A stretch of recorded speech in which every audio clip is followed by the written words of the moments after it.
Justigrina Agrarian Reform Secretary, Secretary Conrad Estrella. Please be seated. Pangasinan 4th District Representative Maria Georgina de Venecia. I think that's the first time I've called you by your full name. Pangasinan Provincial Governor Ramon Guico. Dagupan City Mayor Belen Fernandez.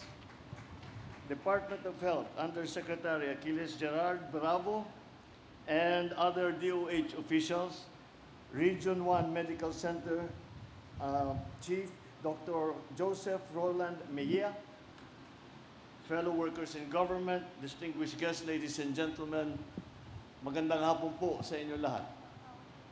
100 taong na ang lumipas, pero nananatili pa rin ang layunin ng Region 1 Medical Center o R1MC ang magsilbi, mag-aruga at tumugon sa pangangailangan ng ating mga kababayan.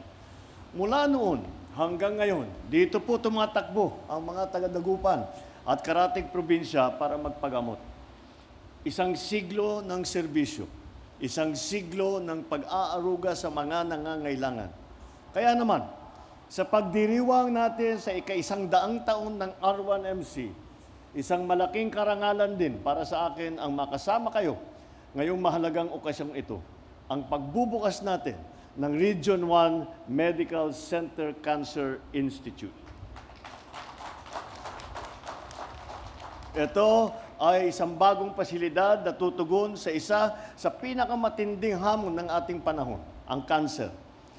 Noong panahon ng aking ama, naitayo ang ilang specialty hospitals sa Metro Manila. Kabilang dyan yung Heart Center, yung National Kidney Transplant Institute, yung Philippine Lung Center, yung Children's Hospital.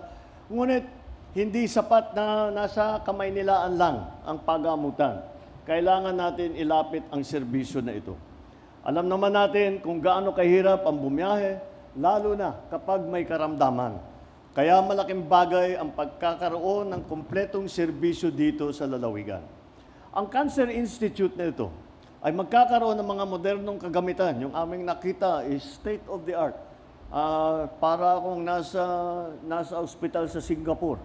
Ganong kabago yung mga modelo na ginamit na naidala rito from Germany at saka karamihan from Germany. No? Buti yan, para maraming matulungan. Ay gumagamit tayo ng lahat ng modernong kagamitan. Katulad para sa radiotherapy, ng nuclear medicine, brachytherapy, chemotherapy, at palliative care. Noon pa man, sinabi ko na, kahit anong ganda ng ating ekonomiya, kahit gaano karami ang trabaho o taas ng sweldo, hindi ito nararamdaman ng ating mga kababayan kung may iniindang sakit.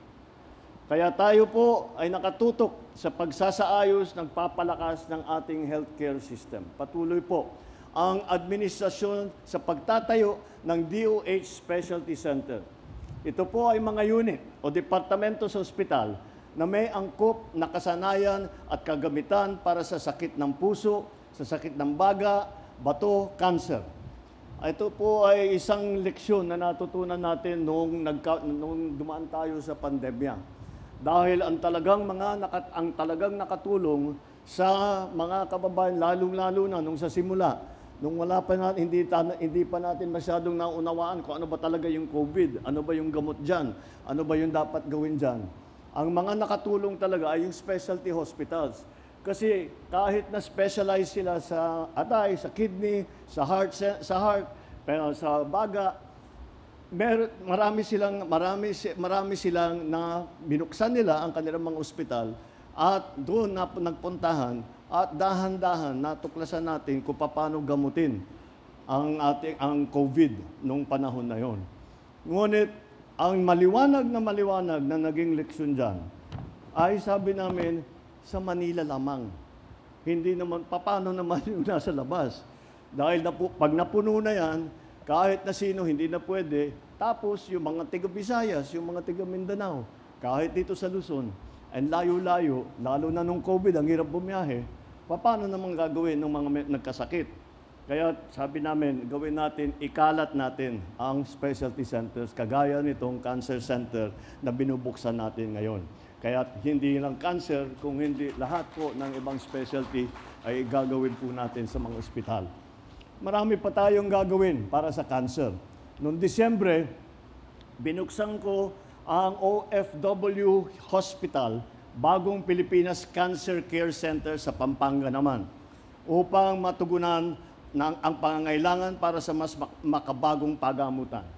Ngayon naman, layunin din natin na mas maraming kababayan pa ang mabigyan ng tulong sa hatid ng Cancer Assistance Fund. Ang programang ito ay nagbibigay ng hanggang 150,000 piso na tulong sa cancer patient para sa pagpapagamot at mga diagnostic na test.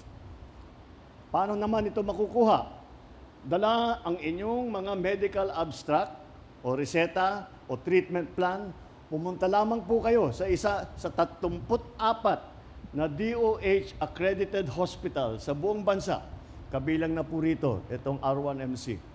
Sa Maynila, kasama rito ang PGH, hospital na sa PGH at Tondo Medical Center.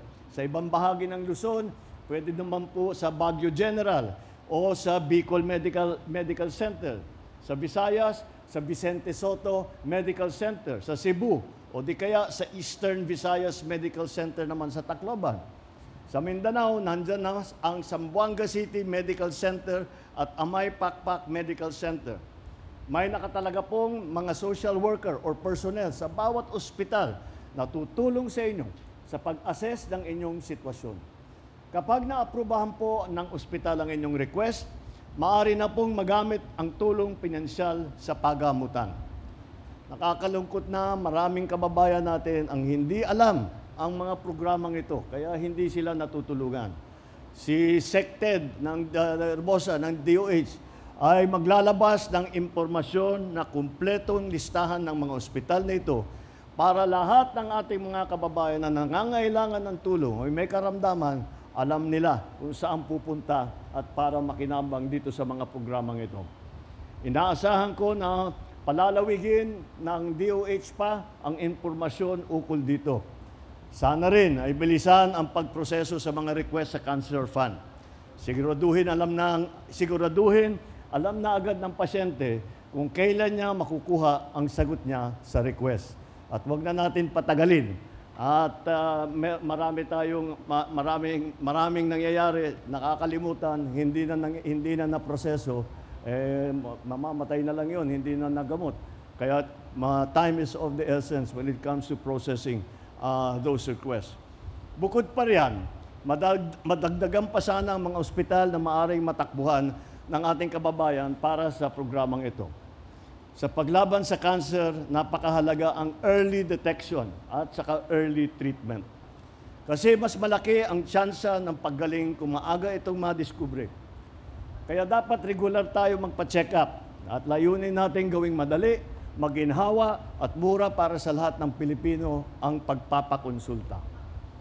Kaya po natin tinatayo itong bagong urgent care and ambulatory center, o tawag namin ay ang Bukas Center, sa iba't ibang panig ng bansa. Sa ngayon, mayroon pong 3 Bukas Centers dito sa Region 1. Ang isa po ay nandito sa Dagupan. Dito pwede kayong magpatingin upang maagapan ang mas malalang sakit. May mga minor surgery, kaya nila mag-minor surgery. Adult and pedia immunization, yung pagbigay ng bakuna, dental service, iba pang serbisyo nandito sa Bukas Center. At nais nating maging 24 hours, 7 days a week itong bukas. Dahil ang sakit, wala namang pinipiling oras. Nais din nating dumami pa ito para mas maraming mabigyan ng dekalidad ng serbisyong pangkalusugan. Imo-monitor ng DOH ang mga kagamitan sa Bukas Center para pagka nasira, ayusin agad. Dahil hindi pwedeng magantay ang taong bayan, lalong-lalo na ang pasyente. Isa pa, meron ding libreng bakuna para sa human papillomavirus or HPV ang DOH. Ito po ay para sa pagprevention ng cervical cancer at iba pang cancer na dulot ng HPV. Kailangan lang pong malaman ng mga kababayan natin ang mga serbisyon to. Kaya inaatasan ko ang DOH, tutulungan po namin hanggat maaari na palaganapin ng impormasyon ukol dito. Atin din binibigyan suporta ang mga pananaliksik at pag-aaral ng makabagong teknolohiya panglaban sa kanser. Dahil ang bawat bagong impormasyon o nadiskubring kaalaman ukol sa kanser ay maaring makapagligtas ng ilang buhay. Bago ako magtapos, nais kong batiin ang ating mga magigiting na health care workers.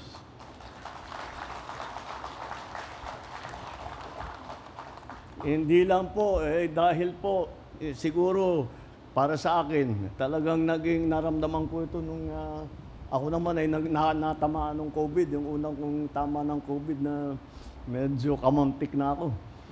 Mabuti naman, talagang I have to tell you, kami mga may sakit, na-appreciate namin yung ginawa ng lahat ng mga doktor, lahat ng mga nurse, lahat ng mga medtech, lahat ng mga healthcare workers, lahat, kahit hanggang sa barangay health workers, lahat kayo. Malaking itinulong nyo sa amin at marami sa amin ang hindi nabuhay kundi sa ginawa ninyo. Kaya magpapasalamat kami, hindi lamang dahil sa COVID, dahil kayo na bumubuo ng Region 1 Medical Center, kayo ang nagbibigay buhay sa mga institusyong ganito. Kayo mga nagbibigay buhay sa mga wala ng pag-asa at nag-aantay na lang ng oras nila. Sa pagganap ninyo sa sinumpaang tungkulin ninyo, ipinapakita ninyo araw-araw ang pagiging tunay na bayani. Saludo po ako sa inyo. Tapang, galing at dedikasyon. At para sa bawat pasyente, mga magulang na nagdadasal, mga anak na umaasa na pagalingin si nanay o si tatay, hindi po kayo nag-iisa. Kaagapay ninyo kami sa laban na ito. Sama-sama tayong magpagaling at magtatagumpay. Maraming salamat at mabuhay ang Region 1 Medical Center Cancer Institute. Mabuhay ang bagong Pilipinas.